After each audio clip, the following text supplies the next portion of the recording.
This is class number 4th of important questions related to economic geography.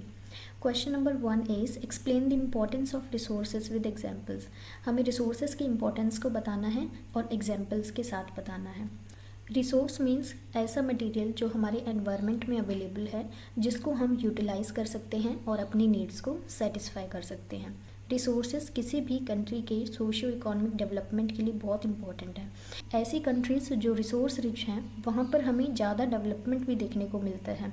अगर हम Russia की बात करें तो रशिया के अंदर हमें कोल, ऑयल, गैस, गोल्ड इन सब के रिजर्व मिलते हैं और ये कंट्री काफ़ी ज़्यादा रिसोर्स रिच है. नेक्स्ट एग्जाम्पल हम लेंगे सऊदी अरेबिया का. ठीक है, सो सऊदी अरेबिया एक ऐसी कंट्री है जहाँ पर हमें ऑयल के रिजर्व्स मिलते हैं और ये कंट्री एक्सपोर्ट करती हैं अपने ऑयल को बाकी कंट्रीज़ को. ठीक है, सो जो मेन सोर्स है इनकम का इस कंट्री के लिए वो क्या है, वो है ऑयल. ठीक है, सो ऑयल क्या है, एक रिसोर्स है. ओके, सो जो रिसोर्सेज होते हैं वो एक कंट्री के सोशियो इकोनॉमिक डेवलपमेंट के लिए बहुत इंपॉर्टेंट होते हैं. ओके, सो रिसोर्सेज ऑल्सो प्रोवाइड एम्प्लॉयमेंट. एक कंट्री के अंदर जो लोग हैं उनको एम्प्लॉयमेंट भी रिसोर्सेज प्रोवाइड करते हैं. ठीक है, जैसे कि अब कोल है, सो कोल को जो है माइनिंग से जब निकाला जाएगा उसके लिए बहुत सारा लेबर चाहिए. ठीक है, सो यहाँ पर जो है लोगों को क्या मिलेगा, एम्प्लॉयमेंट मिलेगा. Next, natural resources makes a country wealthy. और नेचुरल रिसोर्सेज जिस कंट्री के पास जितने ज़्यादा होंगे वो कंट्री उतनी ज़्यादा वेल्दी होगी. ओके, जैसे Saudi Arabia. Resources are essential for industries as raw material. और जो इंडस्ट्रीज़ हैं उनके लिए resources as a raw material काम करते हैं. सो बहुत इंपॉर्टेंट है. अगर एक कंट्री है जिसके पास अपने रिसोर्सेज नहीं हैं सो वहाँ पर हम देखेंगे कि उस कंट्री के अंदर हमें इतनी ज़्यादा जो इंडस्ट्रीज़ हैं वो नहीं मिलती. ठीक है, इसमें हम अपनी कंट्री का एग्जांपल लेंगे. ठीक है, हमारी इंडिया के अंदर हमें जो पेनिनसुलर प्लेट्यू वाला रीजन है वहाँ पर हमें ब्लैक सॉइल मिलती है और ब्लैक सॉइल जो है वो शुगर कैन और कॉटन को ग्रो करने के लिए इम्पॉर्टेंट है. जो कॉटन हम प्रोड्यूस करते हैं या जो शुगर कैन हम प्रोड्यूस करते हैं उससे हम शुगर बनाते हैं और कॉटन से हम क्या बनाते हैं, क्लोथ्स बनाते हैं. इसीलिए हमारे इंडिया के अंदर कॉटन टेक्सटाइल इंडस्ट्रीज़ हमें काफ़ी सारी देखने को मिलती हैं. ठीक है, सो रिसोर्सेज जो हैं वो एक कंट्री के सोशियो इकोनॉमिक डेवलपमेंट के लिए इंपॉर्टेंट है, एम्प्लॉयमेंट प्रोवाइड करते हैं, एक कंट्री को वेल्दी बनाते हैं और एक कंट्री की इंडस्ट्रीज़ के लिए एज अ रॉ मटेरियल काम करते हैं. Okay, next question, what is land use classification. Land use classification क्या है. लैंड यूज़ क्लासिफिकेशन एक सिस्टमेटिक अरेंजमेंट है. ठीक है, इससे लैंड को काफ़ी सारी क्लासेस के अंदर डिवाइड किया जाता है उनकी कैरेक्टरिस्टिक को देख के. जैसे कि ये एक रीजन है. ठीक है, सो यहाँ पर जो लैंड अवेलेबल है और यहाँ पर जो लैंड अवेलेबल है उनकी जो कैरेक्टरिस्टिक्स हैं वो सिमिलर हैं. ठीक है, उसी तरीके से अगर ये वाला रीजन है यहाँ पर जो लैंड अवेलेबल है उसकी कैरेक्टरिस्टिक्स थोड़ी डिफरेंट हैं. सो हम उसको किसी अलग काम के लिए यूज़ ले सकते हैं. जैसे कि हम बात करें ये वाला जो रीजन है यहाँ पर सॉइल काफ़ी ज़्यादा रिच है न्यूट्रिएंट्स में, वाटर भी अवेलेबल है. सो इस वजह से हम इस वाली लैंड को एग्रीकल्चर के लिए यूज़ कर सकते हैं.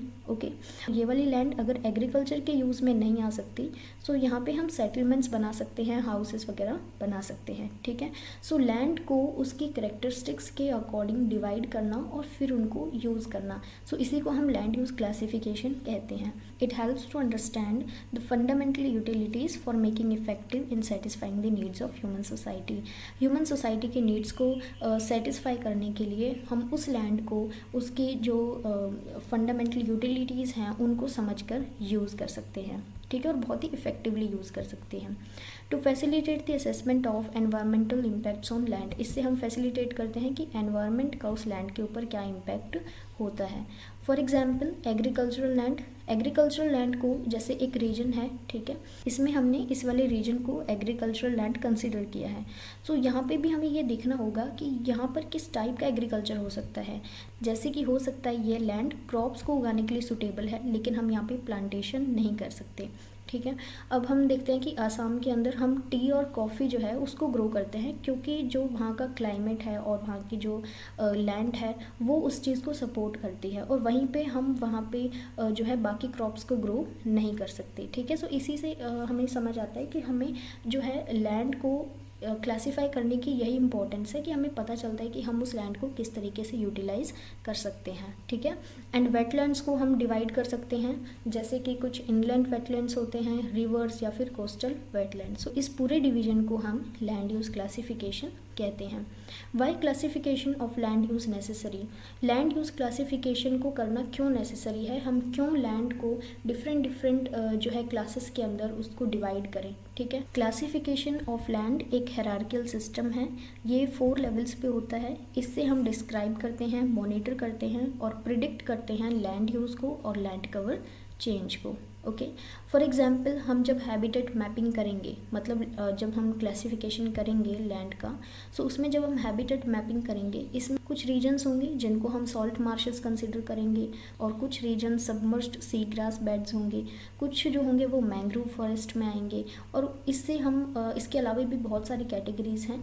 सो हम हैबिटेट मैपिंग जब करेंगे सो इससे हम इन सब जो है इन सब के अंदर हम इसको उस लैंड को डिवाइड करेंगे। ओके, सॉइल की क्वालिटी और प्रॉपर्टीज़ को अच्छे से एसेस करना, जिससे हम ये पता लगा सकते हैं कि उस एग्रीकल्चरल लैंड के ऊपर हम किस टाइप की क्रॉप को ग्रो कर सकते हैं।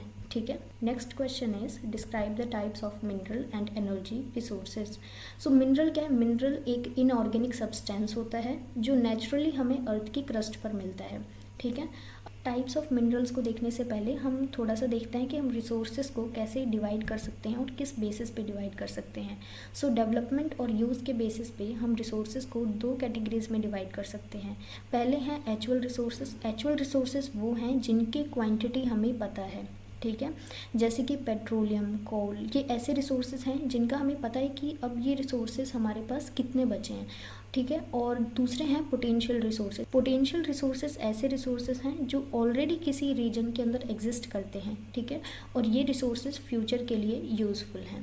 Next, on the basis of origin, origin के बेसिस पे कुछ रिसोर्सेज हैं बायोटिक और कुछ हैं अबायोटिक रिसोर्सेज। बायोटिक रिसोर्सेज हमें बायोस्फीयर से मिलते हैं, जैसे human beings, flora and fauna. ठीक है, और अबायोटिक रिसोर्सेज वो होते हैं जो नॉन लिविंग थिंग से कंपोज्ड होते हैं, जैसे कि सनलाइट, टेम्परेचर, मिनरल्स। सो मिनरल जो है वो एक अबायोटिक रिसोर्स है। ठीक है, next is on the basis of exhaustibility. Exhaustibility के बेसिस पे कुछ रिसोर्सेज होते हैं एबिक्विटस और कुछ हैं लोकलाइज्ड रिसोर्सेज। एबिक्विटस रिसोर्सेज ऐसे हैं जो हमें हर प्लेस पे मिलता है, जैसे कि सनलाइट, एयर, वाटर, ठीक है, सॉइल।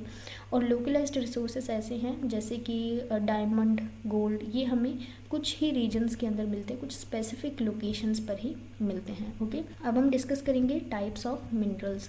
सो मिनरल्स कुछ होते हैं मेटालिक मिनरल्स। मेटालिक मिनरल्स को हम फेरस, नॉन फेरस और प्रेशियस, इन 3 कैटेगरीज में फर्दर डिवाइड कर सकते हैं।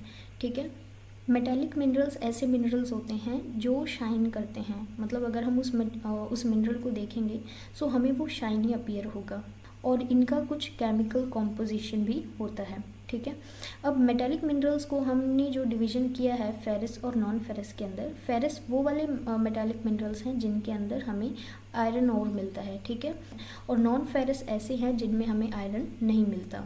ओके, सो फेरस के एग्जांपल हैं जैसे आयरन ओर, क्रोमाइड्स और मैग्नीज। ठीक है, एंड नॉन फेरस में सिल्वर, गोल्ड और कॉपर आते हैं जिनके अंदर हमें आयरन के कंटेंट नहीं मिलते।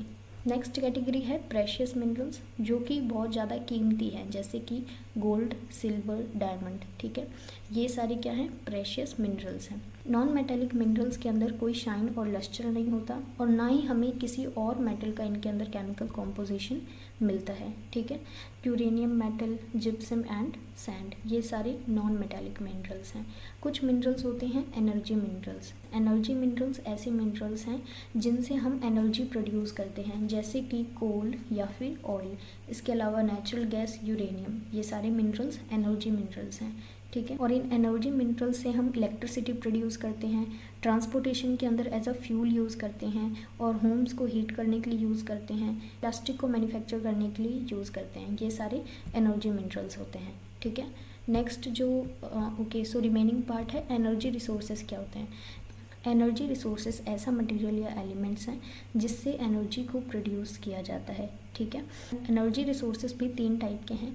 नॉन रिन्यूएबल एनर्जी रिसोर्सेज जो फॉसिल से बनते हैं, इनको हम रिन्यू नहीं कर सकते, दोबारा से यूज़ नहीं कर सकते, जैसे फॉसिल से बनता है कोल। ठीक है, सो कोल फॉर्म हो गया। कोल एक नॉन रिन्यूएबल एनर्जी रिसोर्स है, इसको हम एक बार यूज़ करेंगे ये ख़त्म हो जाएगा। ठीक है, इसको हम बार बार यूज़ नहीं कर सकते।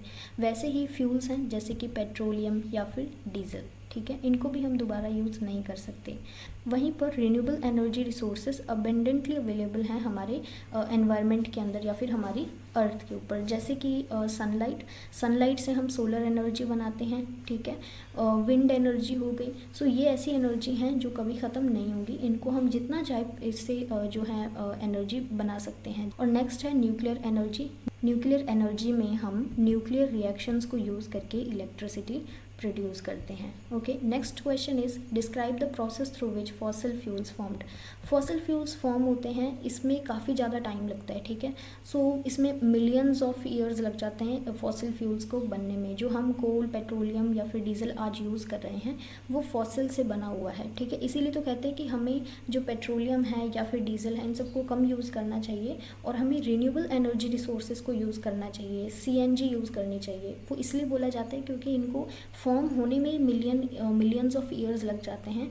सो और इनको हम दोबारा से यूज़ भी नहीं कर सकते और हमें इन सब रिसोर्सेज को फ्यूचर की जनरेशन के लिए भी बचा के रखना है, ठीक है। इसीलिए इनके यूज़ को कम प्रमोट किया जाता है, ठीक है। जो ऑर्गेनिक मटेरियल है जैसे कि प्लांट्स या एनिमल्स के रिमेन्स, जब वो धीरे धीरे मिट्टी के अंदर दबते जाते हैं, ठीक है, उनके ऊपर जब बहुत ज़्यादा हीट और प्रेशर लगता है, इससे ये फॉसिल फ्यूल्स फॉर्म होते हैं। ओके, सो ये प्रोसेस है फॉसिल फ्यूल्स के फॉर्म होने का, जैसे कि कोल, ठीक है। कोल बहुत अच्छा एग्जाम्पल है फॉसिल फ्यूल्स का। Next, mention some strategies for conservation of energy resources. Energy resources को कंजर्व करने की कुछ स्ट्रैटेजीज। फर्स्ट वन इज़ हमें अपनी मॉडर्न लाइफस्टाइल को समझना होगा, ठीक है, कि हमारी जो मॉडर्न लाइफस्टाइल है इसमें किस तरीके से चेंजेस आ रहे हैं और जो एनर्जी का कंजम्पशन है वो धीरे धीरे इंक्रीज़ होता जा रहा है। हमें उसे समझना है, उस पैटर्न को समझना है और जो एनर्जी का कंजम्पशन हो रहा है उसको कम करना है। Reducing the use of natural resources of energy like fossil fuels के यूज़ को हमें कम करना है। And burning less amount of fuel, और जो फ्यूल है उसको कम से कम हमें बर्न करना है, ठीक है। और जो CNG से या फिर जो इलेक्ट्रिक व्हीकल्स हैं उन सबको यूज़ करना है।